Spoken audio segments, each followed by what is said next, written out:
یہ خوبصورت پتھر جو آپ کو نظر آ رہے ہیں یہ دریائے نیلم کے پتھر ہیں، اور اس طرح کے پتھر جہلم میں، دریائے سندھ کے اندر اور مختلف دریاؤں میں آپ کو آسانی سے ملتے ہیں۔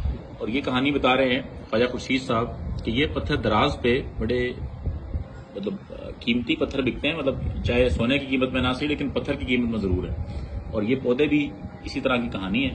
السلام علیکم بھائی صاحب، بتائیے ان کے بارے میں، یہ پتھر دراز پہ لوگ کیسے اس کو سیل کرتے ہیں اور یہ کیا ان کی کہانی ہوتی ہے؟ جی وعلیکم السلام بھائی صاحب، یہ ایسے ہے کہ یہ ریور راک سٹون ہیں دریائے نیلم سے، یہ ہینڈ پکنگ کے ذریعے کلیکٹ کیے گئے ہیں، ٹھیک ہے، اور بڑے خوبصورت ہیں۔ یہ جو ہمارے بچے آرٹس میں تعلیم حاصل کرتے ہیں، آرٹس اینڈ ڈیزائن میں، ان کو وہاں وہ یوز کرتے ہیں پینٹنگ۔ یہ بڑے پتھر جو ہیں ان کے اوپر مختلف قسم کی پینٹنگ کی جاتی ہے۔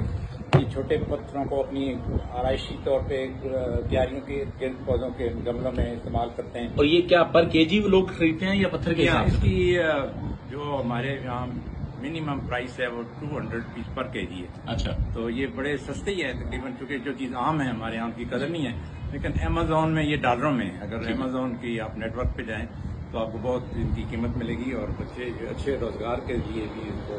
اور ان پودوں کی کیا کہانی ہے جو پودے یہ زیبرا پلانٹ کہلاتا ہے جی، یہ جو بگنرز ہیں، اور یہ اتنا خوبصورت پلانٹ ہے دیکھنے میں، یہ زیبرا کی طرح لائننگ ہے، اور یہ ہارڈی پلانٹ ہے، ہفتے میں صرف ایک دن پانی دینے کی ضرورت ہے۔ ٹھیک ہے، جو لوگ گارڈننگ سے شغف رکھتے ہیں تو یہ آفسز میں لوگ مجھ سے ڈیمانڈ کرتے ہیں، جو اپنے آفس ٹیبل پہ انڈور اور آؤٹ ڈور شیلفوں کے اوپر، اسمال اسپیسز کے اوپر، تو یہ بڑا خاص طور پر بچیاں اور جو خواتین گھر سے بیٹھ کے یہ پتھروں کا اور سیکولنٹس کا کام کر سکتی ہیں، ان کے لیے آئیڈیا، اور یہ آپ ان کو پروموٹ بھی کر رہے ہیں، ایسے ہی ہے؟ جی ہاں یہ خواتین خاصا دلچسپی رکھتی ہیں پتھروں میں بھی، چلے جی، پودوں میں بھی۔ یہ جو پتھر ہمارے گرد ہیں یہ بھی بڑے قیمتی ہیں۔ تھینک یو سو مچ فیض صاحب۔